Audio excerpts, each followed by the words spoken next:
Buenos días, familia Espinal del Bosque. Gracias por estar una vez más en estos talleres que da la clínica para los familiares. Vayan adquiriendo más herramientas y algunas indicaciones. Hoy el taller está a cargo de la licenciada Rosa Elena.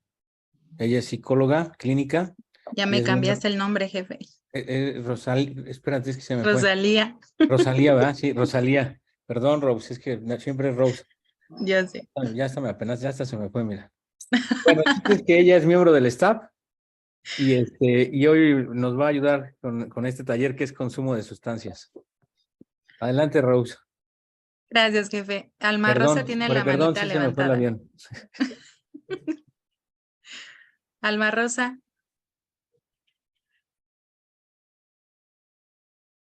No, es que tiene la manita levantada. Perdón, me equivoqué. Ah, No, no. después. No se preocupe. Perdón. Buen día. Bueno, si les parece, comenzamos. El tema de hoy es el consumo de sustancias y que hablemos cuáles son sus efectos. En muchas ocasiones tenemos a nuestros familiares y a veces no reconocemos justamente cuáles son los efectos de lo que están consumiendo e incluso si han cambiado, por ejemplo, su sustancia de impacto. Entonces, la idea es como conocer un poco sobre esto, ¿no? Partamos primero de qué significa una droga, ¿no? Según la Organización Mundial de la Salud, es toda aquella sustancia que se introduce en nuestro cuerpo y modifica una o varias funciones, ¿no? Es como el término general. Nosotros tenemos dentro del listado de sustancias, hay muchísimas, pero hay algunas como que conocemos más, hemos escuchado más por nuestro familiar o por la televisión o por algún taller o por alguna plática. Y regularmente es la cocaína, es la metanfetamina o que normalmente lo escuchamos como cristal y la marihuana, ¿no? O el cannabis, hay muchísimas drogas como pueden ver. Y de acuerdo a la categorización justamente que se tiene de acuerdo a la OMS, son sustancias o medicamentos que de alguna forma interfieren en nuestro sistema nervioso central y de ahí se va a factores sociales, culturales y científicos. El uso de drogas, también es importante señalar que depende mucho del cómo se refuerza o se impacta en el sistema nervioso central, que es en nuestro sistema de recompensa, la parte de la estimulación, la motivación, todo lo que a nosotros, digamos, nos mueve. Y viene ahí desde un reforzamiento tanto positivo como negativo, ¿sí? El consumo de la sustancia lo que busca, de alguna forma, es volver a tener este impacto que se tiene como la primera vez en el sistema nervioso central. Lo usamos como un reforzador. Y de ahí viene, por ejemplo, cuando nuestros familiares dejan de consumir, este síndrome de abstinencia, ¿no? Esta necesidad de volver a darle este golpe a su sistema nervioso central. Si se dan cuenta, en la parte de abajo, en el cuadrito, viene, ¿qué es lo que nosotros buscamos? Cuando nosotros consumimos, afectamos tanto nuestro circuito de sistema nervioso central como nuestra motivación, ¿sí? Empezamos a cambiar, por ejemplo, nuestro autoconocimiento, hay cambios emocionales, pues evidentemente dejamos a veces, dependiendo también la sustancia de comer, los alimentos, de disfrutar situaciones como muy cotidianas y hay un cambio justamente en la conducta.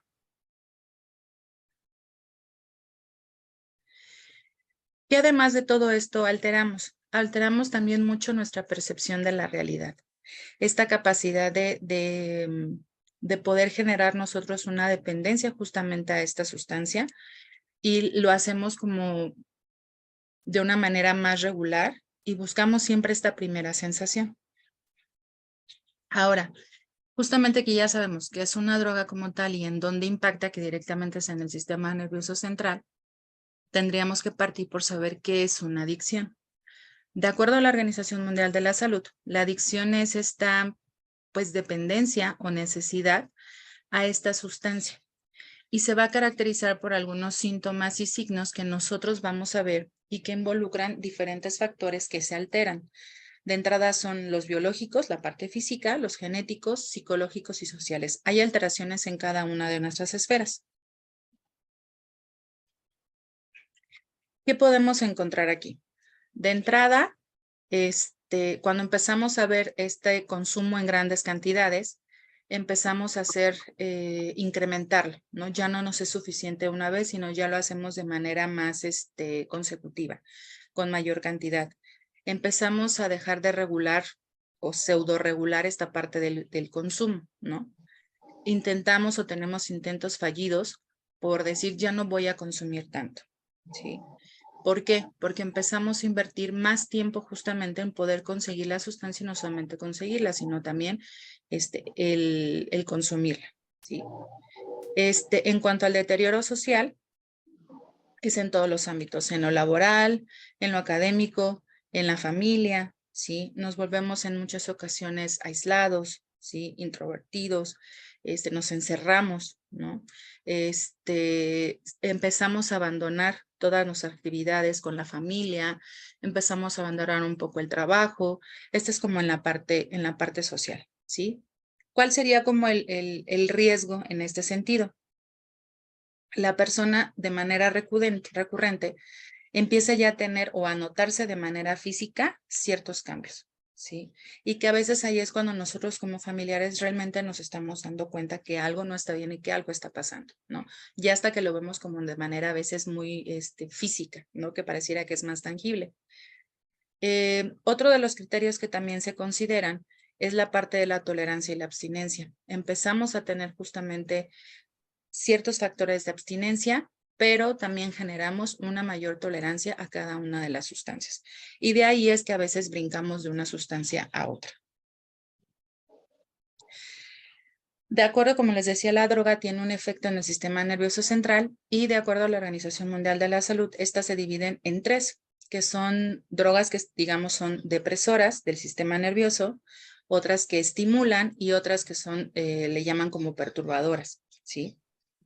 Y también hay dos diferentes ramas más para diferenciar, que es la parte de su origen y su estado legal, ¿no? Su origen si son naturales, semisintéticas o sintéticas, y el estado legal, legal y ilegal. En este sentido, por ejemplo, el alcohol, ¿no? El alcohol es una droga que es legal, ¿sí? La cocaína, por ejemplo, es una droga ilegal. A esto se refiere esta parte, el tabaco, bueno, la nicotina. ¿Qué tipo de drogas hay? ¿Sí? ¿Y cuál es como la evolución? Normalmente empiezan con esta parte de la experimentación. Después de la experimentación, con las amistades, en la escuela, ¿no? Incluso con la familia, empezamos a hacerlo de manera más ocasional. ¿Sí? Digamos que hay ciertas etapas.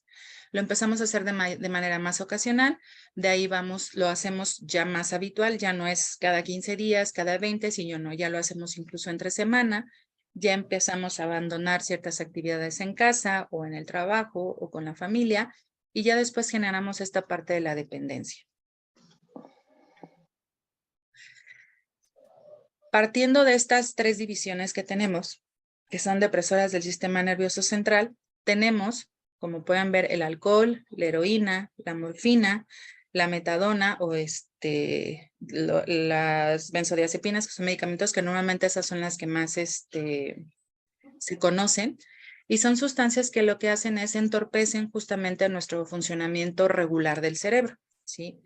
Empezamos a tener desinhibición en ciertas cosas, nos adormecemos de manera en toma de decisiones, en muchas ocasiones también nos quedamos, por ejemplo, las pastillas para dormir, las tomamos y nos aislamos. Dentro de estas depresoras del sistema nervioso central encontramos lo que es la heroína, que es una de las que ha incrementado mucho también su consumo en los últimos años. Si me permiten, les voy a compartir un pequeño videito. Si me dan un segundo.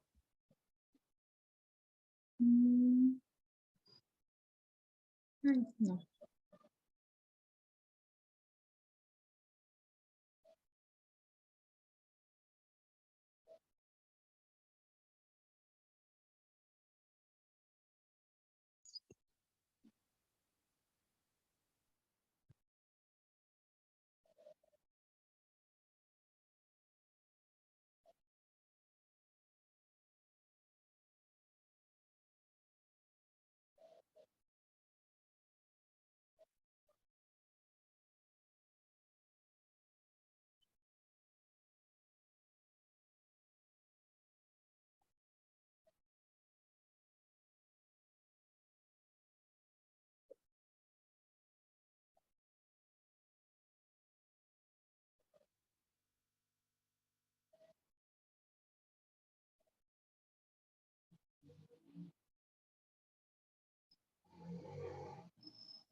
Justo en este video que logran ver, me gustaría que me compartieran qué les despertó ver este video.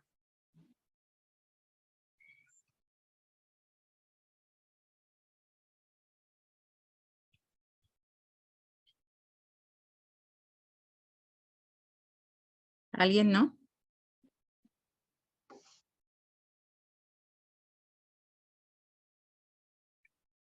Angustia.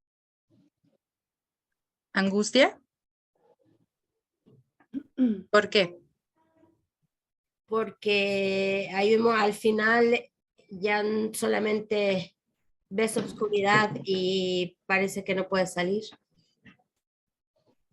Ok. ¿Qué más lograron ver en este video?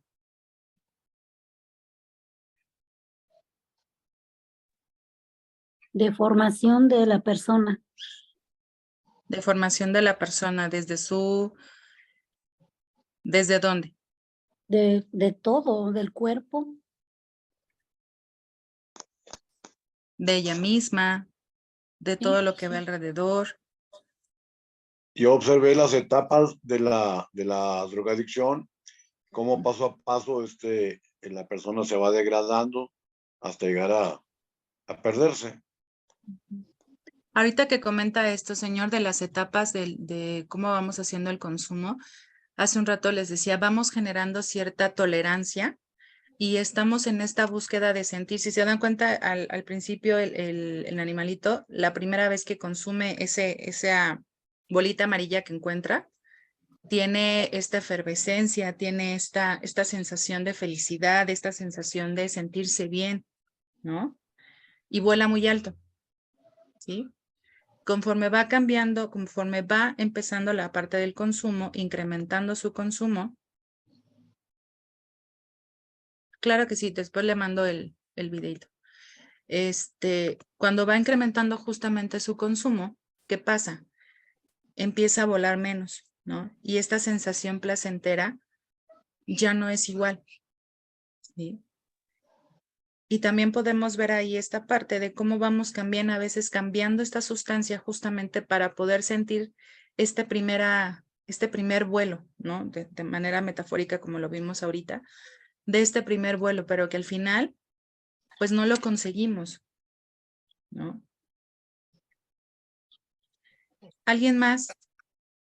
Si gustan, después se los comparto ahí en el chat para que lo puedan ver después.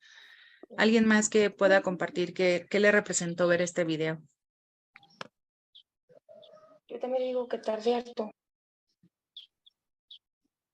¿Perdón? ¿Adriana? Es que no sé cómo, no sabemos cómo volver a conectarnos. Nos saca. Ya están conectadas.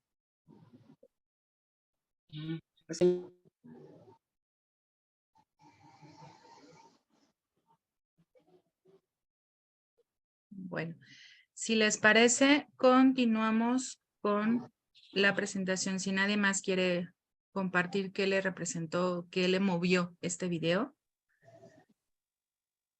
es para darnos justamente una idea de cómo se vive la parte de la adicción, ¿sí?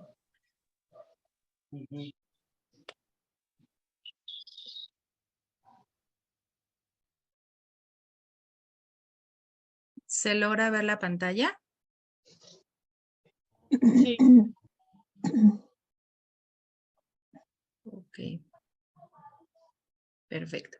Entonces hablábamos que justamente existen estas tres divisiones y en estas tres divisiones tenemos dentro de las depresoras está la heroína, que como comentábamos ya ha habido como un incremento bastante considerado tanto en México como en toda Sudamérica y Centroamérica de este consumo. Como ustedes saben, la heroína pues es una sustancia que tanto puede ser inyectada, inhalada, se puede aspirar, ¿sí? Y tiene muchísimos nombres. ¿Qué es lo que pasa cuando nuestro familiar está en este consumo? ¿Sí? A corto plazo, normalmente vamos a verlos con bastante euforia, como veíamos en el pajarito que vuela bastante en el primer consumo, va a ir cambiando y empezamos a ver ya situaciones que ya son de incomodidad. Por ejemplo, incapacidad para percibir el dolor, ¿no? Ya no sienten. Hay una arritmia, hay un cambio en su frecuencia cardíaca, hay una disminución en su respiración, empieza a haber cambios físicos, no muy notorios, pero empieza a haber un poco de cambios físicos. A largo plazo, ya empezamos a ver justamente venas colapsadas, calambres, enfermedades del hígado, del riñón. Físicamente el cambio es bastante notorio, sí, es muy tangible.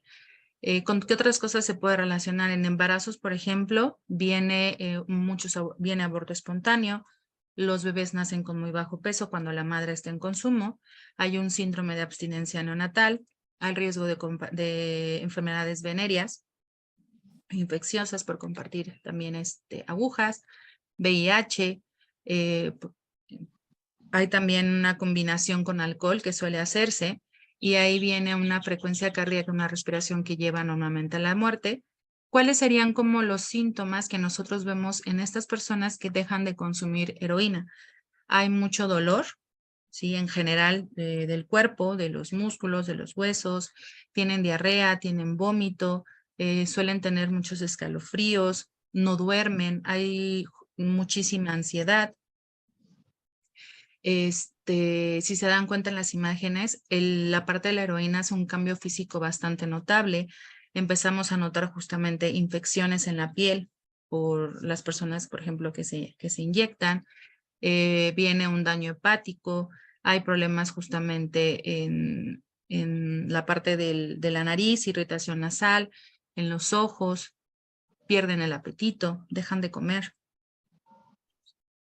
Otra de las drogas depresoras, que además es una droga legal, está bien vista y que en muchas ocasiones no la consideramos como una sustancia que puede ponernos en riesgo, es el alcohol, que también es depresor, es el de más alto consumo y hay una gran aceptación, ¿no? En las fiestas, que cuando salimos con los amigos, pero la parte del alcohol es de que al ser legal, en muchas ocasiones no lo vemos como algo que pone en riesgo nuestra integridad y también que pone en riesgo todas nuestras esferas que tenemos, que es la parte social, la laboral, la familiar.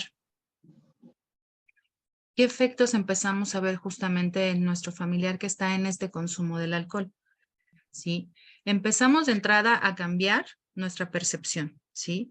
Nuestras emociones, hay cambios de humor bastante abruptos, ¿sí? Empezamos también a tener un cambio en el juicio, en nuestro pensamiento, en el lenguaje. Ya cuando es muy avanzado incluso hay problemas motores. Seguimos con la parte del lenguaje también. Empezamos a cambiar nuestra estructura del día a día, ¿sí? De la parte como física, empezamos también a tener disminución en el hígado, en el corazón, hay disminución de la alerta, ¿no? Nos volvemos como aletargados, empezamos a tener también alucinaciones, ya no hay una capacidad como tal de concentración, ¿sí? Nuestros reflejos se ven un poco mermados.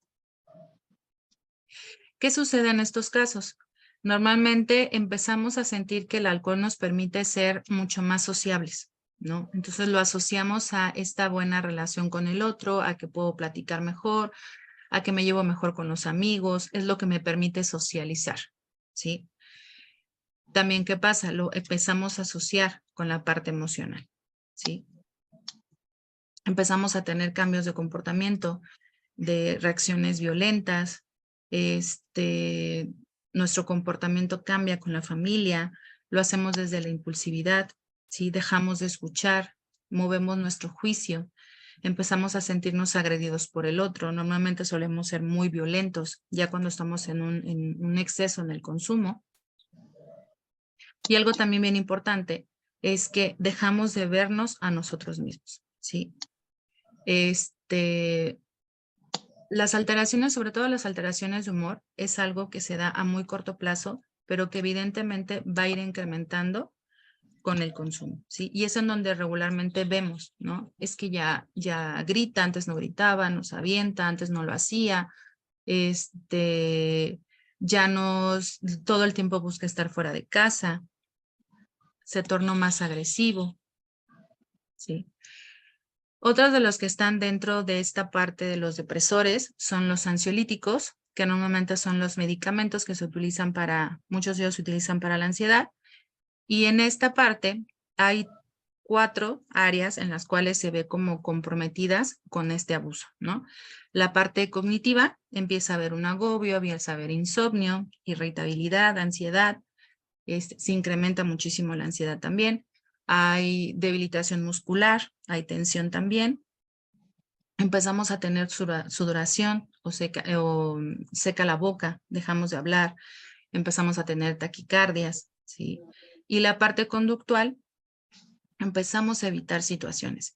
Si bien es cierto que, por ejemplo, las benzodiazepinas son las que normalmente utilizamos y se utilizan para el trato de la ansiedad, también encontramos que muchos de ellos son tomados, ¿sí?, de manera muy regular y en exceso, que es cuando nosotros ya empezamos a notar que realmente se está hablando de una adicción, ¿sí?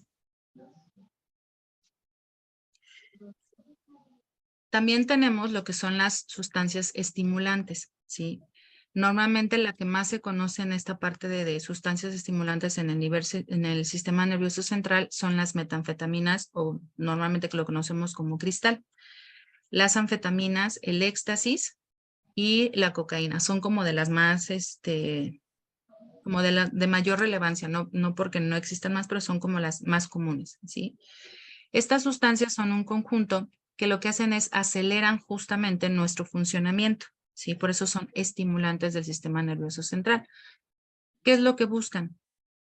Pues de alguna forma nos quitan el sueño, ¿no? Hay un estado de agitación, nos volvemos bastante hiperactivos, trabajamos mucho tiempo, nos mantenemos despiertos mucho tiempo, demasiado alertas, ¿sí? Por ejemplo, en el caso del cristal o la metanfetamina, ¿qué hace? ¿Sí?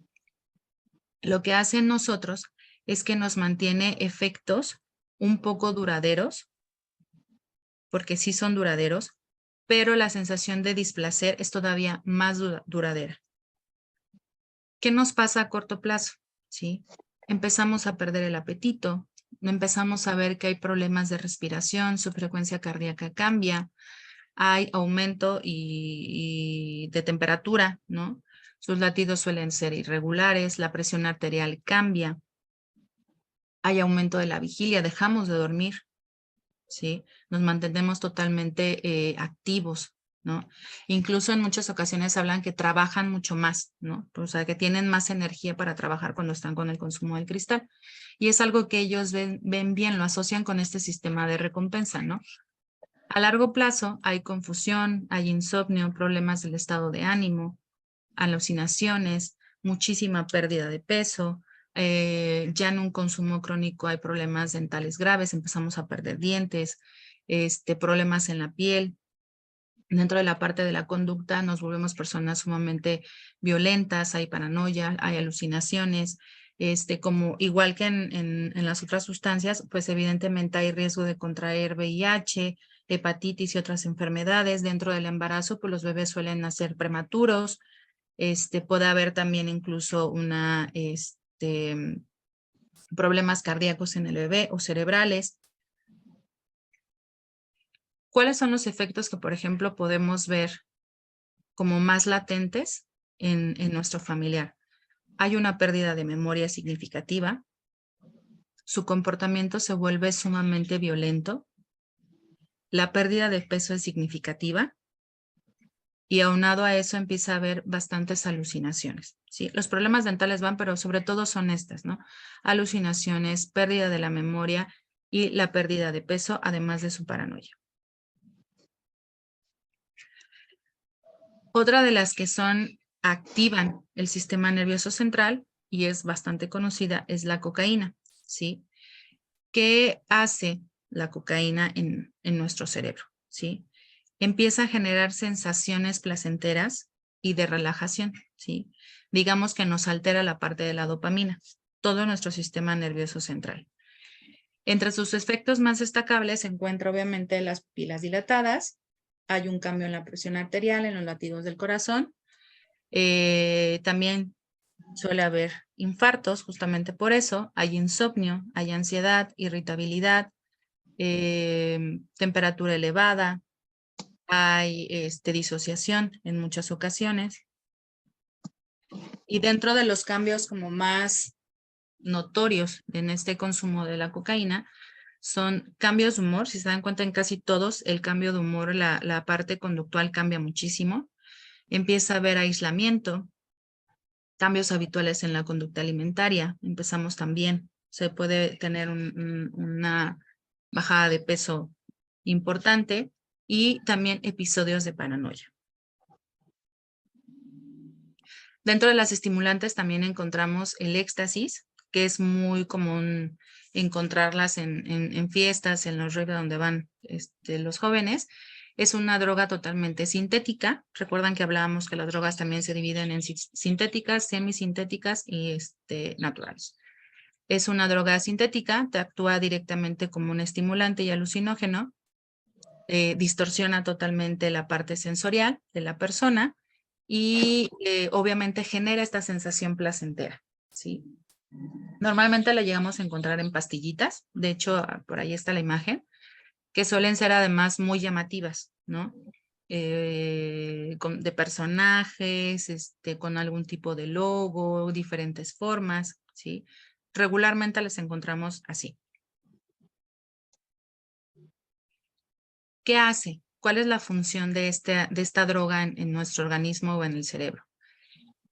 De momento intensifica mucho esta sensación de bienestar, de sentirnos bien, como voló el pajarito, ¿no? Así, un primer vuelo impresionante. Nos volvemos más extrovertidos, ¿no? Buscamos esta relación con el otro.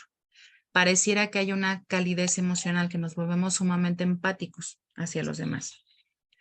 Suele haber también cierta disposición a entablar conversaciones con todos, ¿no?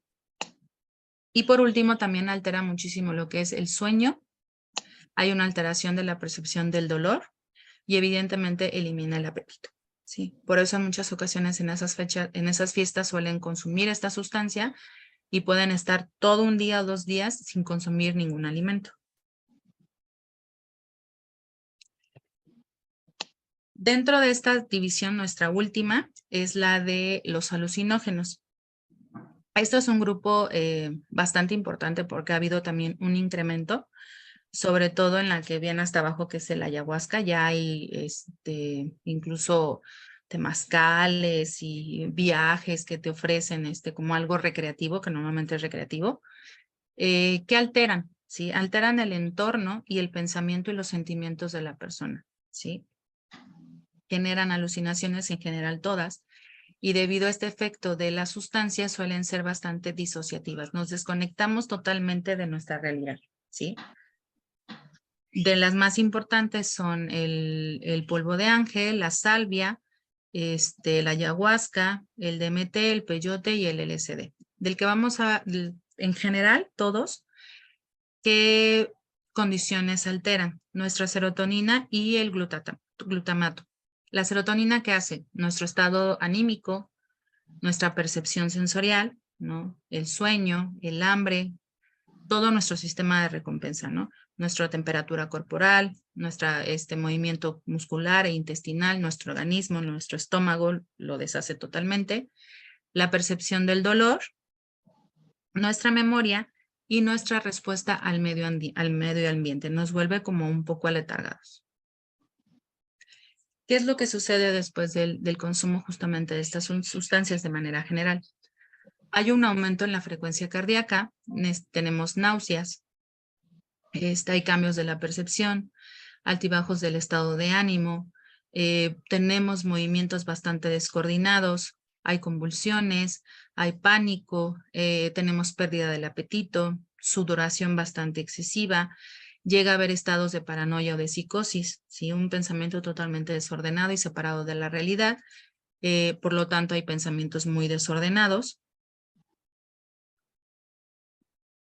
Y empezamos a tener y por eso está como muy común en la ayahuasca, experiencias espirituales, ¿no? Que por eso es que se le ha dado como mucho auge en estos últimos años. Dentro de estos también tenemos la marihuana, ¿sí? Es una como de las más conocidas y ella normalmente lo hacemos en cigarrillos o porros o churros, como le llaman. Eso totalmente psicoactiva y lo que genera en nosotros es esta parte de una sensación placentera de relajación, ¿sí? Se encuentran los productos de las hojas, si se dan cuenta aquí también ya hay, se compone por dos sustancias que es THC y CBD, que son las dos sustancias que componen totalmente el activo de la marihuana. Cada una tiene una función, ¿sí? Una es como estimulante y la otra es como relajante. ¿Qué es lo que se genera con el consumo de la marihuana? Regularmente es una euforia placentera, una sensación a veces de relajación total, ¿sí? Están sumamente tranquilos, pareciera que normalmente se relacionan muy bien, a veces se tienden a aislar, a veces genera también desconfianza, suelen separarse por miedo a que algo les puedan hacer y hay una sensación constante de ansiedad una vez que empieza a bajar el efecto del consumo. Llega a haber también alteraciones de percepción del tiempo y aumento del apetito. Por ejemplo, todo lo contrario con la cocaína o con la heroína o con el cristal, con la marihuana suele haber un incremento del apetito. No de manera considerable, pero sí genera hambre. Su ingrediente activo, que es el TH, viaja por el cerebro al cuerpo. ¿Y qué nos hace? ¿Sí? Afecta la forma en la que se van a comunicar nuestro sistema de recompensa, el cómo vemos las cosas, cuál es la parte de la motivación. Empezamos a alterar obviamente nuestros movimientos, nuestra coordinación, nuestra memoria, el aprendizaje, empieza a haber problemas obviamente para lo del juicio y sobre todo para disfrutar esta la parte del placer. Disfrutar estar con la familia, disfrutar mantenerse acompañado, disfrutar de hacer alguna actividad al aire libre, es algo que dejamos de lado, ya no es placentero. ¿Qué más tenemos aquí? Hay limitación corporal, hay alucinaciones, en algún punto también hay alteración del tiempo, empezamos a tener cierta limitación en la parte corporal, en los movimientos, y hay una pérdida también de memoria importante. Ahí está. Otra de las sustancias que es como muy parecida a la marihuana es la salvia, ¿sí? La salvia es también alucinógena, es disociativa. Normalmente lo toman, regularmente se hace como la marihuana se fuma. Hay algunas personas que también lo llegan a hacer en té. ¿Y qué es lo que hace? Sus efectos más o menos empiezan casi de manera inmediata y tienen un máximo de 30 minutos. ¿Y qué pasa? Tienen alucinaciones, hay cambio de la percepción visual y sensorial, hay dificultad para concentrarse, suele haber una risa descontrolada, ¿no? Sin ningún sentido. Hay sensación de desconexión con uno mismo y con los demás. Por lo tanto, nos generamos esta sensación de estar fuera de la realidad, nos mantenemos como más en lo imaginario. Hay una falta de coordinación, hay dificultad para hablar, distorsión en cuanto a la luz y el sonido, ¿no? Porque nos volvemos muy sensibles a eso. Y hay un cambio en la presión sanguínea, obviamente en la parte de la presión arterial y en la temperatura corporal. Como les decía, normalmente se hace en un té. ¿Cuáles son las alteraciones que normalmente consideramos a corto plazo? Hay alucinaciones muy potentes en la percepción tanto visual como auditiva. Su frecuencia cambia. Hay hormigueo y una mayor sensibilidad en la piel. O sea, nos tocan y pareciera que lo sentimos al 100, ¿no? O sea, de manera muy exponencial. Y a largo plazo hay cambios en la parte inmunológica y en el sistema de percepción. Algo importante que también tenemos que considerar que todas las sustancias, sea la que sea, va directamente al sistema de recompensa que tenemos nosotros en el cerebro. Impide que nosotros actuemos de manera regular y que permitamos justamente la parte del placer. Cambia nuestra estimulación y por tanto empezamos a tener distorsiones de todas nuestras áreas, ¿no? ¿Qué consecuencias nos puede traer en general? Todas las sustancias. La primera es un desajuste neuroquímico en el cerebro. Todas las neuroquímicos que tenemos que nos ayudan a regularnos dentro del cerebro se empiezan a distorsionar. La serotonina, la dopamina, hay poco control cognitivo, obviamente la parte de la memoria, todo lo que va en relación al cerebro se empieza a ver una alteración. Tenemos cambios de conducta bastante frecuentes a corto y a largo plazo, ¿sí? En muchas ocasiones la personalidad de la persona se ve totalmente alterada, ¿no? Decimos, es que no es la persona que yo conozco, cambió totalmente. Todo el tiempo está enojada, está irritada, está ansiosa. Antes no era tan agresivo y ahora ya llega y por cualquier situación explota y busca siempre estar fuera de casa. No hay una regulación como tal emocional. Empieza a haber problemas familiares, sociales, nos empezamos a alejar, hay pérdida de interés en actividades que realizábamos de manera cotidiana, salir con los amigos, cambiamos nuestra conducta, incluso cambiamos nuestros propios hábitos, ¿sí? Si yo tenía el hábito de hacer ejercicio, lo dejo, suelo empezar a perder amistades, situaciones que no me generan ningún tipo de miedo, ¿no? O sea, puedo llegar a perder familia y amigos si no realmente veo esta consecuencia real de que ellos ya no estén. Empezamos a tener también problemas cardiovasculares. Esto más bien va relacionado cuando ya tenemos mucho tiempo en el consumo. Lo que hablábamos hace un rato, el corazón, el hígado, el páncreas, todo se ve comprometido. Hay un debilitamiento del sistema inmune, de todo lo que nosotros nos permite funcionar de manera adecuada, empieza a generar enfermedades. De entrada, una de las más vistas es el VIH o la hepatitis, además de otras, ¿no? Tenemos problemas respiratorios, bastante notorios, conductas antisociales, situaciones que nosotros disfrutábamos, dejamos de hacerlo, empezamos a aislarnos, a abandonar estudio, a ya no salir, mantenernos encerrados en casa, buscar estrictamente mantenernos en el consumo. Y pues evidentemente al tener este debilitamiento en esta conducta de antisocial, de empezarnos a aislar, pues evidentemente ya dejamos de ver a la familia, ¿sí? Cambiamos nuestra percepción de la parte física, dejamos de preocuparnos por cómo nos vemos, por nuestra higiene, ¿sí? Y estamos más preocupados por volver a obtener esta sensación placentera que obtuvimos la primera vez que consumimos. Hay ansiedad, hay insomnio, muchas alteraciones del sueño, pesadillas, terrores nocturnos. También hay sobredosis y sobre esta sobredosis pues estamos hablando que hay náusea, hay vómito, dolores de cabeza, alucinaciones.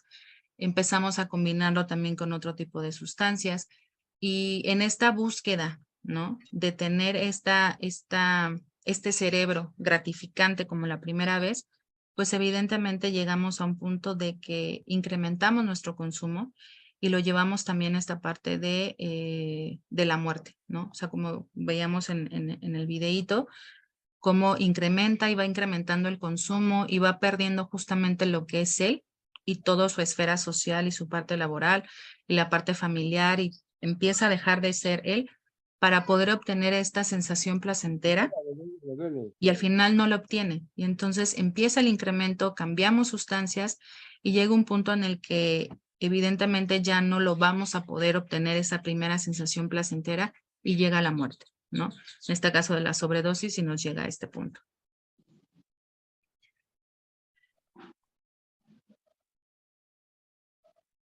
Justamente en esta parte de que logramos ver qué es lo que hacen las sustancias con nuestros familiares, me gustaría que alguno de ustedes pudiera compartir cómo lo ha vivido con su familiar, ¿no? Cómo notó que había un problema, desde dónde buscó acercarse, qué es lo que esperaba también en este acercamiento cuando empezó a notar ciertos factores o banderitas rojas que de algo no estaba bien.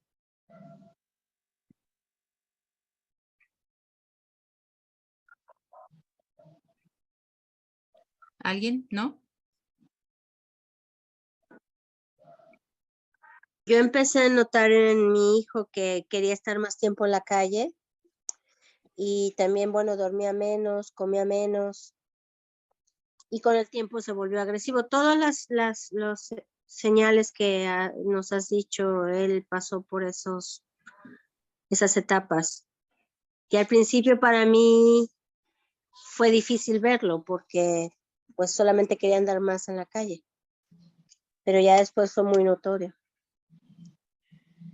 Y que en muchas ocasiones empezamos a ver como estas conductas y las pasamos de largo, ¿no? Porque como no es algo que realmente esté afectando de toda, por ejemplo, a la familia, o todavía se mantiene trabajando, o todavía se mantiene yendo a la escuela, los pasamos, ¿no? Y así es, yo pensaba que era también parte de la adolescencia que tenía, no sé, que estaba pasando por un mal momento, ¿no?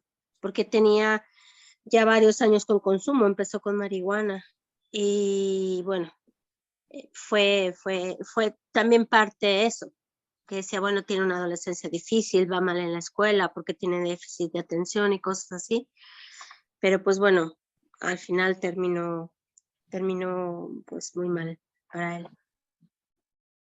Y además es esta situación de que la familia también acepte, ¿sí? Y eso tiene que ver mucho con nuestras propias, de entrada con nuestras creencias, con nuestro propio miedo de no saber qué hacer, cómo intervenir, desde dónde yo puedo ayudar a mi familiar justamente a llevar todo este proceso, ¿no? Sí, así es. ¿Alguien más?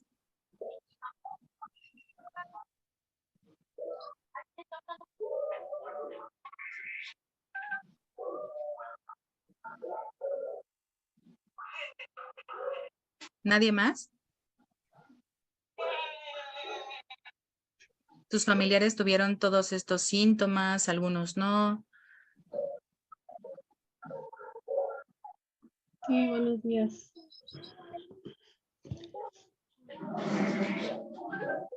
Hola, Rosalba. Sí, bueno, buenos días a todos. Pues muchos de estos síntomas, ¿verdad? A mí el que más pues me causaba, pues no sé, un sentimiento de impotencia, de miedo, pues era ver su cambio de carácter, porque después de ser una persona, mi hijo, tranquilo, y pues hasta cierto punto, pues respetuoso, ¿no? Pues de las reglas, de las normas de la casa y todo eso, pues ya de repente empezó a saltarse esos límites, ¿no? Y a empezar a ser muy irritable y hasta cierto punto ponerse al tú por tú, ¿no? Cuando por ejemplo yo le hacía notar, pues que ya estaba tomando en exceso. Y pues eso me dio mucho miedo, me dolió mucho, y fue cuando me di cuenta que pues ya no era algo sencillo de manejar, ¿verdad? Aquí en la casa, sino que teníamos que ver la manera de ayudarlo, pero ya con especialistas. Y pues para mí eso fue lo complicado, ¿no? Ver cómo cambió, ya no era la persona que yo conocía, como se mencionó hace rato. Gracias. Y que además también es trabajar nosotros como familia este sentimiento, ¿no? Porque a veces pareciera que pensamos que hemos perdido a nuestro familiar, ¿no?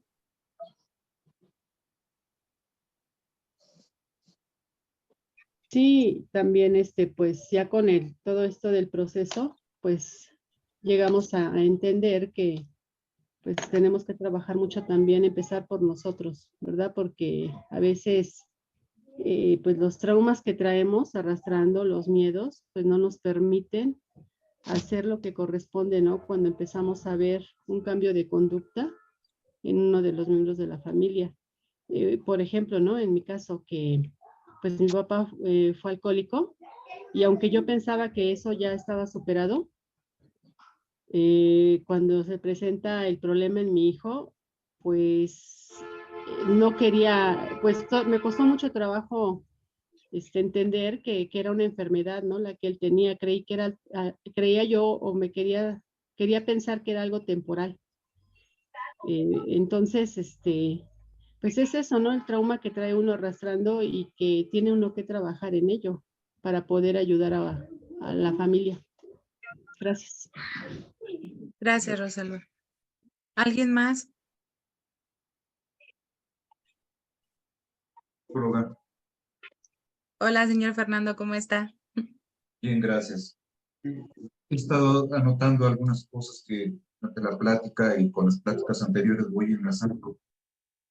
Pero yo me pregunto, más allá de las alteraciones del sistema nervioso central que el día de hoy nos comparte, ¿qué tanto el familiar llega a tener en la adicción falta de sentido? Y más cuando me habla de, o nos habla, perdón, de efectos como la paranoia, donde aparentemente pudiera mostrar el no entender algo, si algo está pasando o alguien está haciendo algo en contra.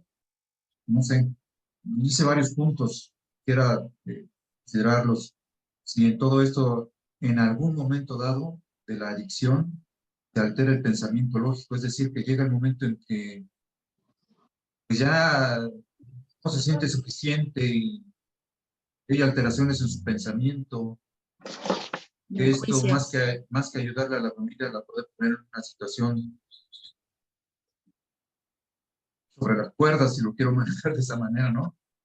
Donde él es capaz o es una persona que puede aislarse o la misma adicción, o la dependencia a la droga, la puede sustituir también por una grave adicción, pero ahora a la familia. ¿Qué tanto? Y lo digo porque toda la información es muy buena, pero y después ya en casa, ¿qué pasa conmigo, no? ¿Cómo le Cuando, hacemos? y más como saber si él es una persona que es capaz de poder entender o puede llegar el momento en que quiera hasta escapar de esa realidad, ¿no? Vuelva a eso ya una situación por la vía que yo le llamaría una vía muy trágica, ¿no? Donde la alternativa es estallar y muchas veces el estallar puede ser porque se sienta una persona ya sola o incapaz de integrarse, entonces aísla, entonces sale de casa, es capaz de también entrar por una vía de aferrarse a la misma adicción y no llevar una situación donde él se dé cuenta de lo que está pasando y esto se vuelva ya después una situación muy dramática en casa, ¿no? Donde primero, pues, hay factores donde llega a predominar el que pensar que él entiende todo, él sabe todo y lo único que hace es un berrinche o intenta querer cambiar, pero no a él, sino quiere cambiar ahora a la familia, ¿no? Muy subjetivo todo esto, pero finalmente yo lo quiero entender así como familia. Tanto realmente nosotros cuando estamos en el escenario, esta conducta puede ser que los otros, en este caso yo, quiera que él cambie cuando realmente él no desea cambiar. No sé si me expliqué en estos puntos un tanto dispersos, pero quise darle cierto orden a lo que ya de hoy nos comparte. De hecho, hay dos cosas ahí, señor Fernando. La primera es que en muchas ocasiones nosotros como familiares también fomentamos esa conducta, avalamos esa conducta y también desde esta parte de no saber nosotros cómo entrarle, preferimos no moverle, ¿no? Y lo dejamos ahí.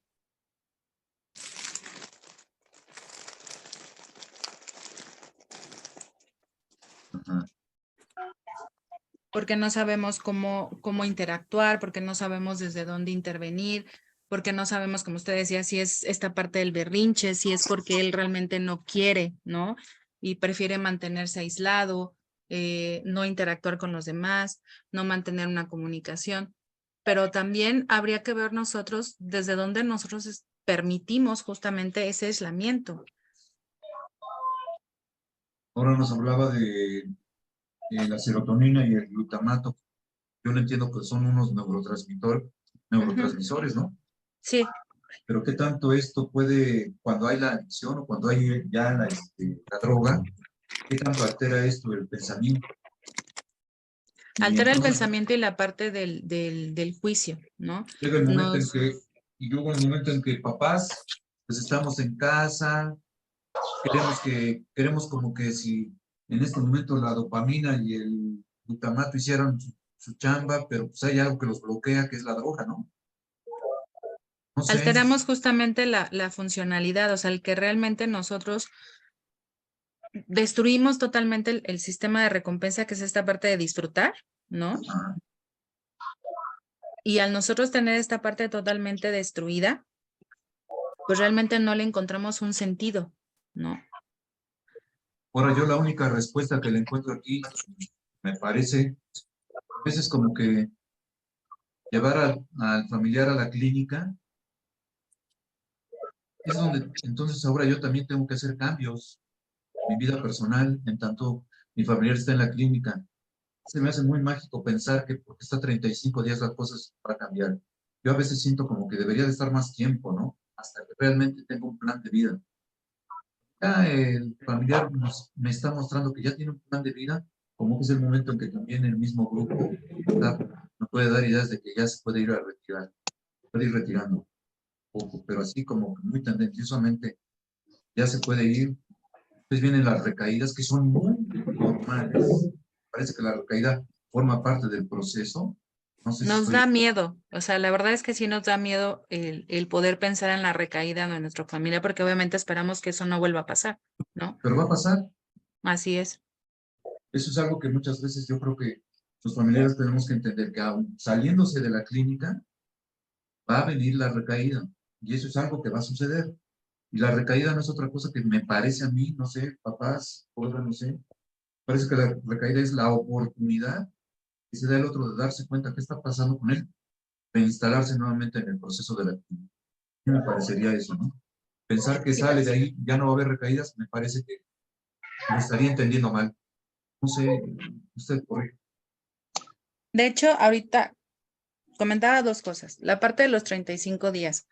Regularmente cuando llegan a la clínica, la verdad es de que las 2, 3 primeras semanas, en muchas de las ocasiones, apenas ellos están aterrizando, están en esta parte de cambiando su percepción sensorial, empiezan a cambiar, por ejemplo, sus estados de ánimo, el sueño, empieza a regularse la parte del sueño, obviamente la parte de la memoria, ¿no? Entonces, en 35 días, la verdad es, como usted lo comenta, es muy complicado que se pueda realmente hacer, concluir o aportar algo en el tratamiento como tal, no decir ya va a salir y no va a volver a consumir, ¿no? Porque en muchas ocasiones vienen totalmente en una distorsión de la realidad y no hay forma de trabajar con ellos. O sea, lo que buscamos justamente es como se dice, es aterrizarlos, ¿no? Eso es lo primero. Y lo segundo de la parte de la recaída, pues incluso es una palabra que nos da miedo, ¿no? Y que nos genera mucho ruido. Aquí la pregunta es, yo como familiar, ahora cómo voy a intervenir y cómo voy a vivir esta parte de la recaída con el familiar. ¿Sí? Porque es algo que evidentemente puede pasar. No es que van a salir y en la vida va a volver a suceder eso, es más, esa parte ya no va a volver a pasar porque él va a salir totalmente rehabilitado. Evidentemente tenemos situaciones que nos ponen en riesgo, el seguir las indicaciones de manera que nos vayamos enfocando en realmente apropiarnos de nuestro proceso de rehabilitación, ¿no? Pero si en algún momento lo soltamos, nosotros como familiares y él en este proceso, ¿cómo vamos a intervenir? ¿Cómo lo vamos a vivir? Decía usted, como esta segunda, como una oportunidad de ver que hay algo que nos está quedando ahí, que no hemos trabajado no solamente con él, sino nosotros como familia. ¿Qué estados de alerta hemos estado dejando de ver?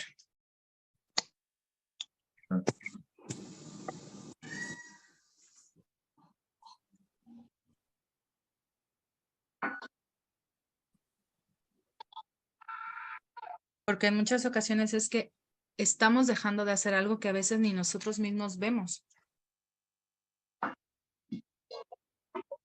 yo creo que en todo esto, psicóloga, sería aceptarnos mutuamente, ¿no? Con todas las consecuencias que ello implica. Porque si no, estaría yo como que poniendo la balanza del lado de mi familiar. Él es el adicto, él es el malo del cuento, etcétera. Y qué tanto yo realmente lo acepto así como es. Y entro en una parte que no sé si tenga sentido la presencia del ambiente amoroso al cual tenemos derecho, aún siendo adictos.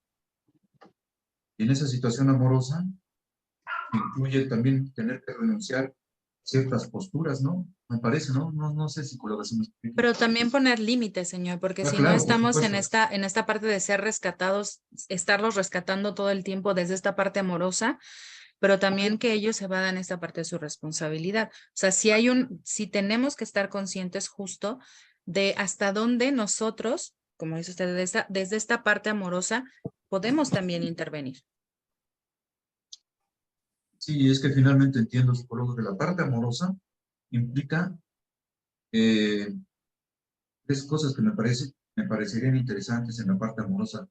Es la integridad, la dignidad, la libertad, pero por otro lado también el carácter, la disciplina.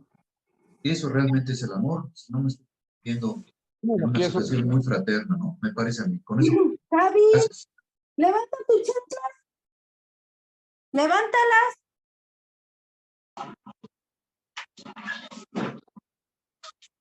Muchas gracias, señor Fernando. Gracias. Ya están bien. ¿Alguien más que quisiera compartir? Justamente los talleres es Pues no ponlas en el únicamente sol. No, pero las aventaste, ponlas bien. ¿Ya está lista tu tía? Déjenme ver si puedo Ven, apagar pregúntale. el micrófono. ¿Eh? Sí, ¿Cómo crees? ok. Déjenme ver si puedo intervenir.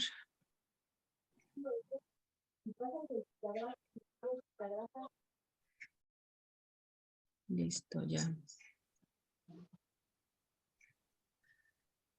Les comentaba que la idea justamente de estos talleres, pues no únicamente es el poder exponer, ¿no?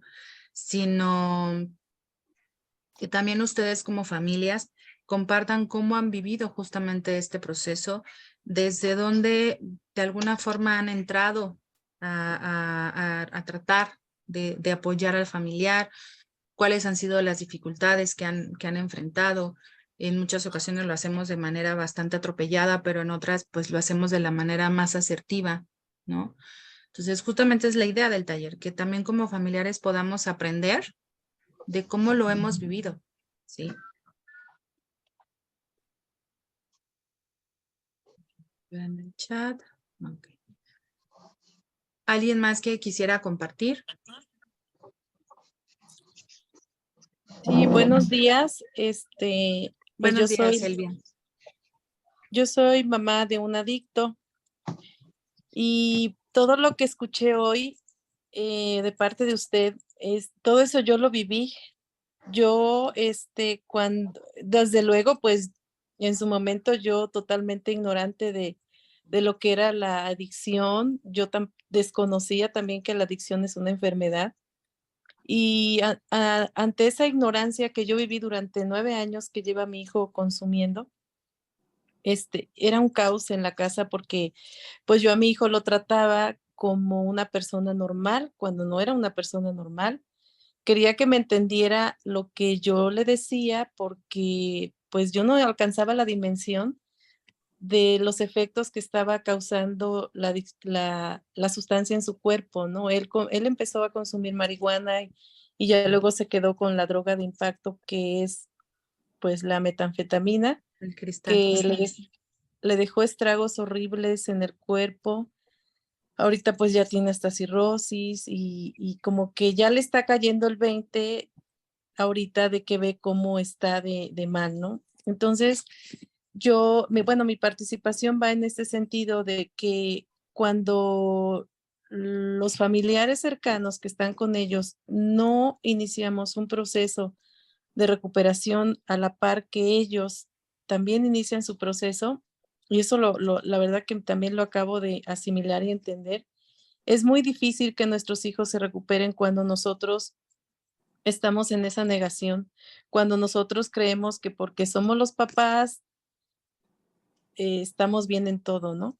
Y que como son nuestros hijos nos tienen que obedecer y tienen que hacer lo que nosotros digamos a la hora que digamos, porque bueno, estoy hablando de mí, yo así era. Entonces, yo la verdad es que felicito a la ponente de hoy, como que hoy sí me hizo reflexionar mucho de cuáles son los estragos que deja esta sustancia en el cuerpo de nuestros hijos, pero también en nosotros como familia. Y yo creo que hay mucho que hacer todavía en este tema de la recuperación para la familia, porque a veces quienes estamos más mal, a veces somos la familia. Yo hasta he pensado, dije, no sé si quién pueda crear centros de rehabilitación para los padres, que somos los que debemos de estar internados también, para que entendamos lo que es y los estragos que causa esta enfermedad y que cuando no la queremos entender nosotros y cuando no empezamos un proceso también nosotros, es muy difícil que nuestros hijos salgan adelante porque a veces nosotros somos los propiciadores de su consumo, ¿no? Cuando les damos dinero, cuando les damos todo, cuando no les ponemos límites. Y yo creo que también nosotros tenemos, bueno, en mi caso yo reconozco que yo también necesito la recuperación. Y bueno, en ese sentido es mi participación. Gracias por escucharme y pues me pareció una excelente ponencia. Algo que comentaba y que me gustaría resaltar ahorita es, pues justamente el pensar que solamente porque él está en este proceso de recuperación, él es el que consume la sustancia, él es el único que se tiene que hacer responsable de todo, ¿no? También nosotros como familia hay muchas cosas que tenemos que trabajar, que nos toca entrarle, que nos va a tocar ver, que nos va a tocar afrontar, y que de igual manera, ¿no? Habrá muchas cosas en las que nosotros podamos resolver y hay otras que no lo vamos a poder hacer. ¿Y cómo afrontamos justamente esta situación y desde dónde lo vamos a hacer? Si nos va a generar el enojo, ¿cómo trabajamos esta parte del enojo? Si nos va a generar frustración, ¿cómo trabajamos justamente esta parte de nuestra frustración? Y que no se vinieron, que se quedaron allá con Alejandra a dormir, mi mamá y ella. Así es, coincido y totalmente, y por eso le decía que a veces he pensado que es muy importante que surjan los centros de rehabilitación también para padres, porque hay que reconocer que también nosotros pues lo necesitamos, ¿no? Y bueno, pues muchas gracias por escucharme. Muchas gracias. Porque no tiene el micrófono aquí. ¿Es esta o es otro? Si todos tienen ¿Alguien más que quiera compartir? Alma.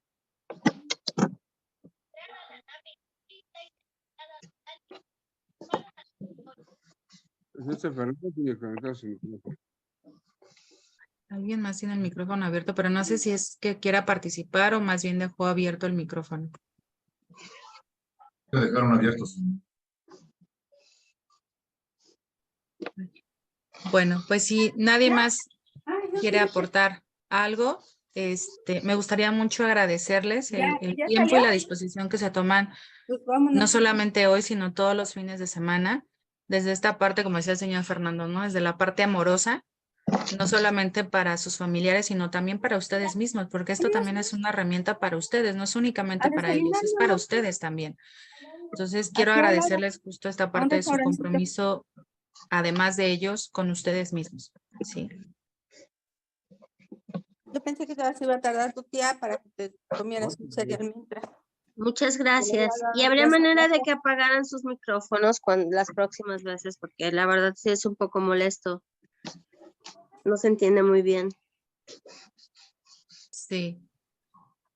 Voy a checar justo que de manera automática se apague para no tener como estos inconvenientes, ¿sí? Yo que también se entiende a veces cuando el teléfono estamos ahí, los abrimos sin querer. Pues de antemano, pues muchísimas gracias. Que tengan un muy buen fin de semana.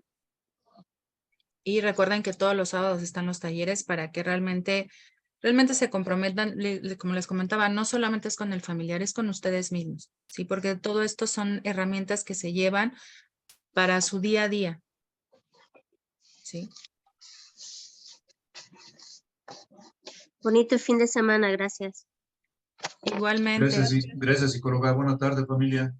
Gracias igualmente. Hasta luego. Muchas gracias. Gracias. Muchas gracias. Muchas gracias. Buenas tardes. Gracias, bonito fin de semana. Igualmente, señora Gracias. Yolanda, hasta luego. Excelente taller. Muchas gracias. Bendecida tarde a todos. Igualmente, gracias. Igualmente.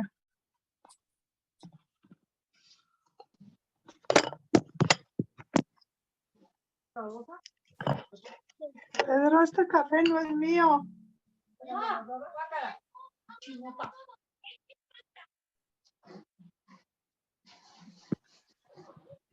Ok.